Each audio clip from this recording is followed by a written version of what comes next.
Hello, beautiful people. Welcome to Unspoken Silence 7-3. My name is Lagita, and I am the host. And I created this podcast in hopes of sharing my truths with the world in the hopes of inspiring and encouraging and motivating others. Um, in doing so, I am allowing myself to be vulnerable and transparent. I totally believe that in order to help others, you have to tell the deep down, dark, ugly secrets, and as well as sharing, the beauty to it. So I'll begin with being 13, 14, and my mother um, going to prison for the murder of her niece. Um, it was a fight that began about me. Um, in addition to another sister, but you know, mainly it was my mother protecting me. So growing up as a kid, being of two races, um, my father being Sicilian, my mother being an indigenous queen, and I was the only living child that my parents shared. Um,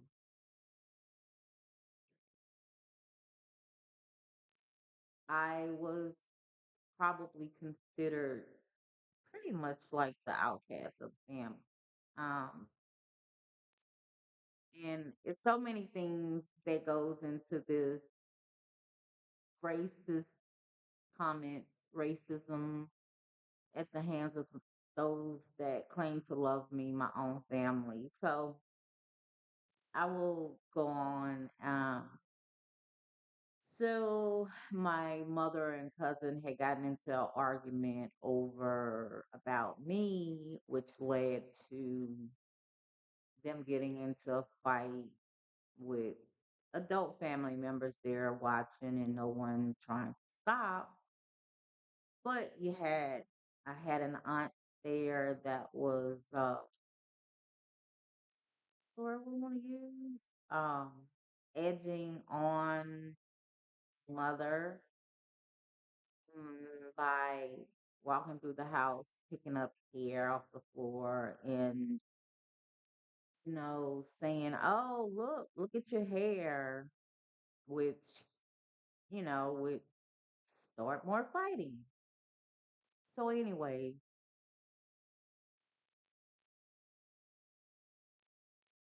my mother and cousin fought throughout the house, pretty much, with not one adult person trying to stop the fight. And eventually, uh, as we got ready to walk out the door, my mother standing in the doorway. She turned around and, had some words to say. And it was at that point that my cousin hit the floor, fell to the floor. Um, and I don't know if she started pretty much like having a seizure. And everyone is telling me to run to my friend's house to call for help. And um, by the time I got there, maybe it was because of, you know, what I had just witnessed was like I was in shock and, couldn't get the words out. So my friend's mother ended up going to my grandmother's house and ended up calling, the police. Um, and um, I had family members there that were saying all kind of horrible, hateful things to my mom. Uh, Fast forward, my mother was arrested, and my grandmother and aunts and uncle, had all of these horrible things to say to the cops about my mother. Um, Basically, they despised my mother, and I'll get into that later. So, my mother was arrested, and I,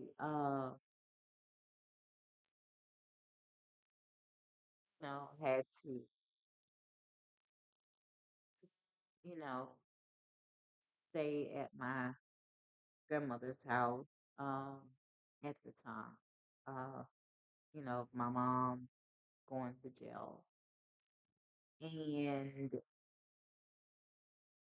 being, I don't know if I was 13 or 14, but had to listen to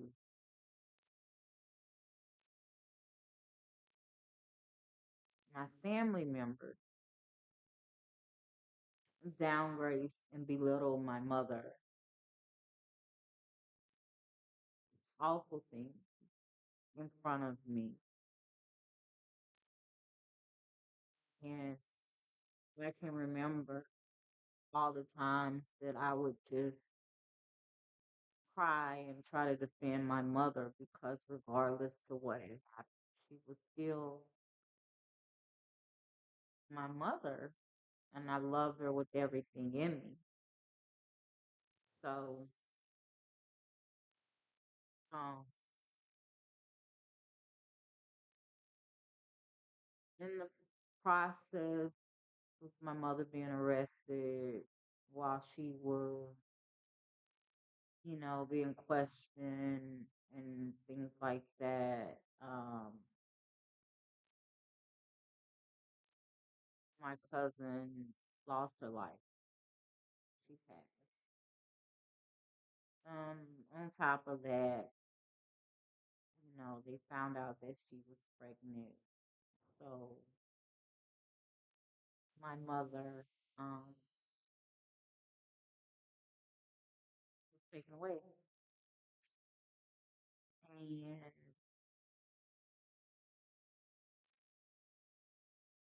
that changed my entire life. It definitely had a tremendous toll on me mentally, emotionally, to be a teenage, at a very vulnerable stage in my life, um, to have to endure, everything that came with my mother, going to jail in the beginning. So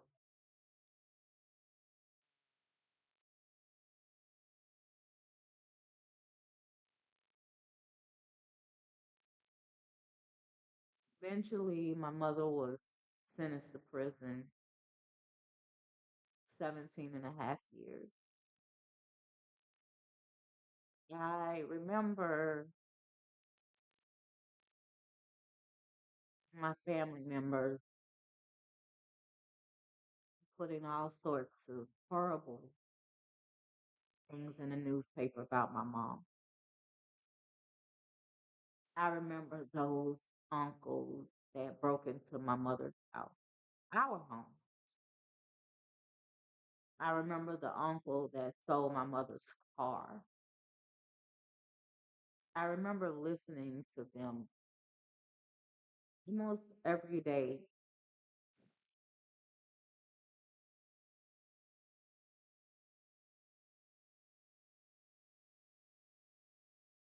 Say all of these horrible things about my mother in front of me. I guess I don't know if it was to make me hate my mother, um, which in actuality it made me hate those people that called grandmother, aunt, uncle. Um, life change, life change. Definitely not for the better, for the worse. Um,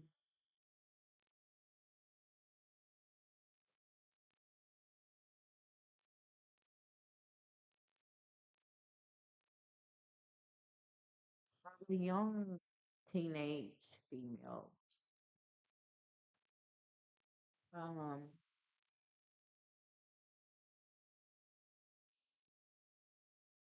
I don't know how I even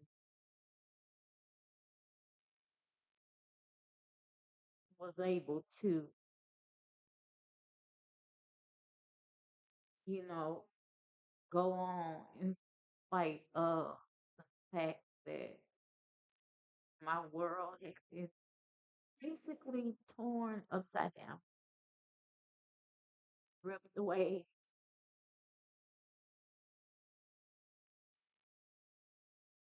destroyed.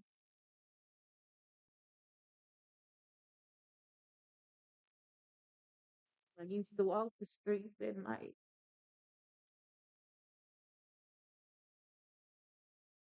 I would just cry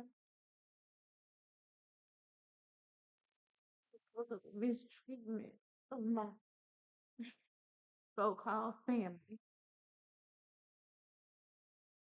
Um,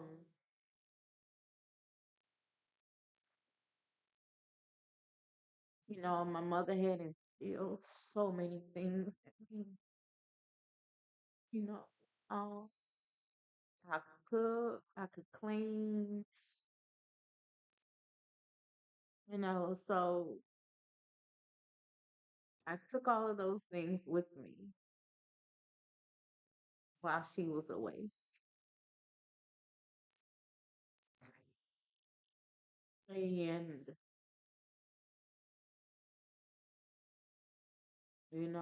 in the beginning,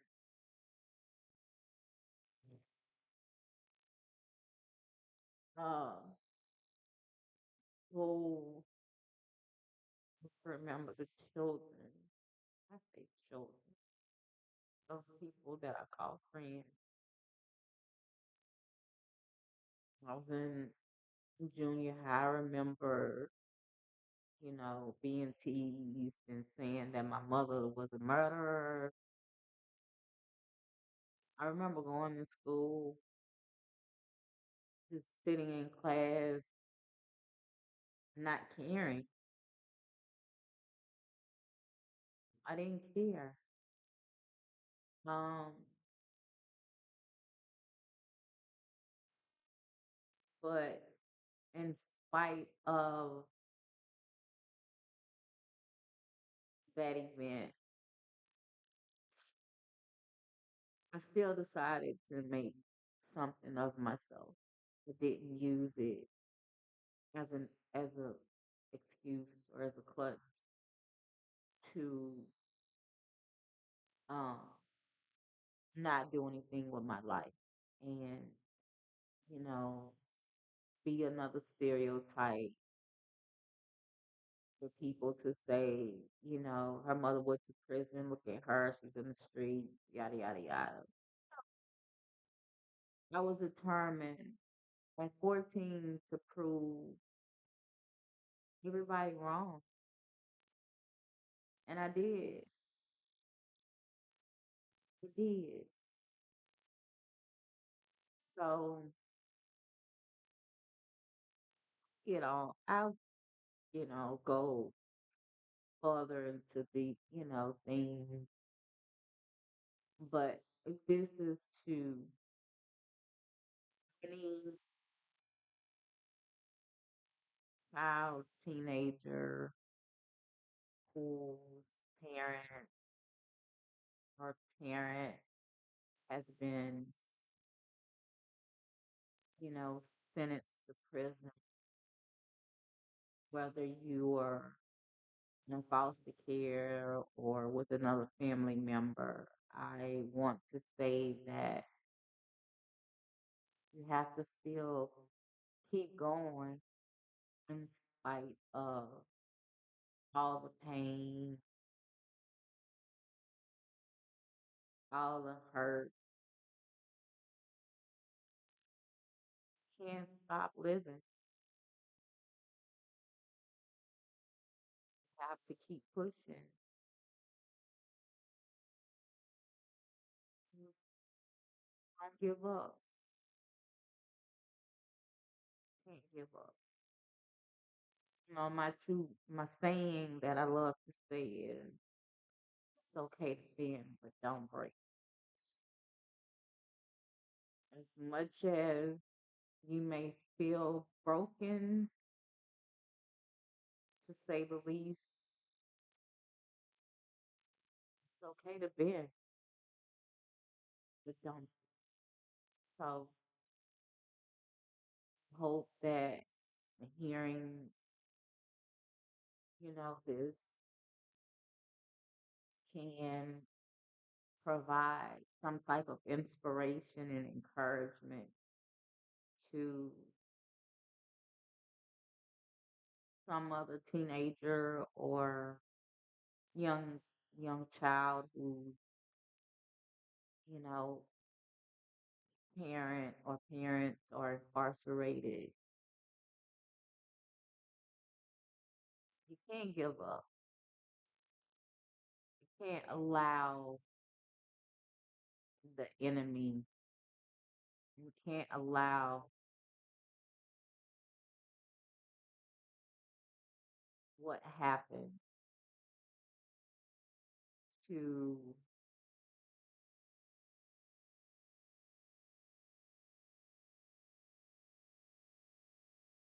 stop you from living your life, stop you from becoming that doctor, that lawyer, that engineer.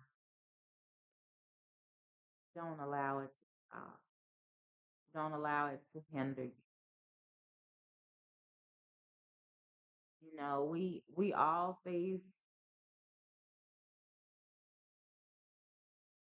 different roadblocks. There's always an alternate route you can take. Um, so I hope this helps. Stay strong.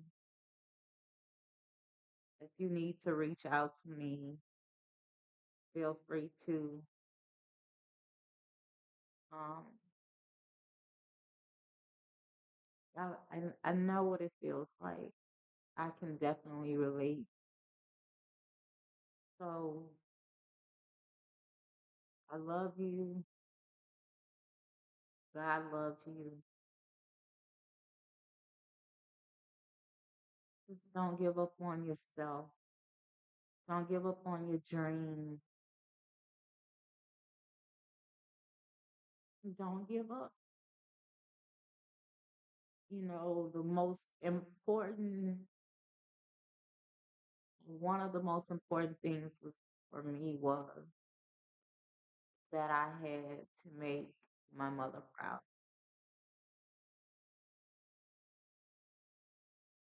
That was the one thing I was determined to do. Make my mother proud of me and prove everybody wrong. And I did. So stay strong.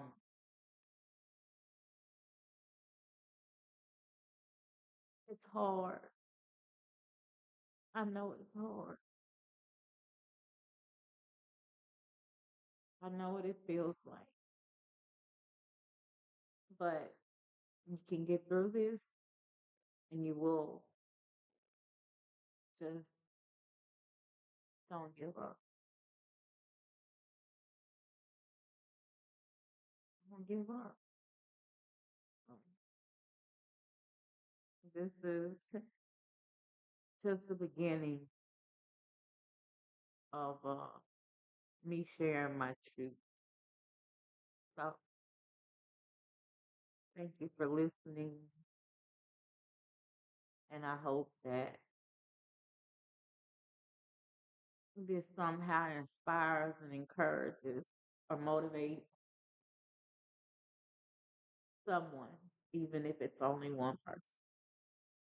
I believe that everything I've gone, um, I know it's for a purpose,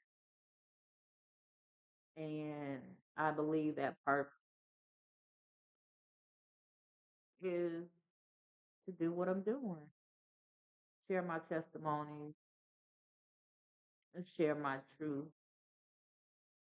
so that it can help someone else. Love you. Stay strong, and know that you can always reach out to me. I'll somehow put my email on here, or you can leave a comment and I'll respond. But you got to keep fighting. You have to keep fighting. No giving up. I love you.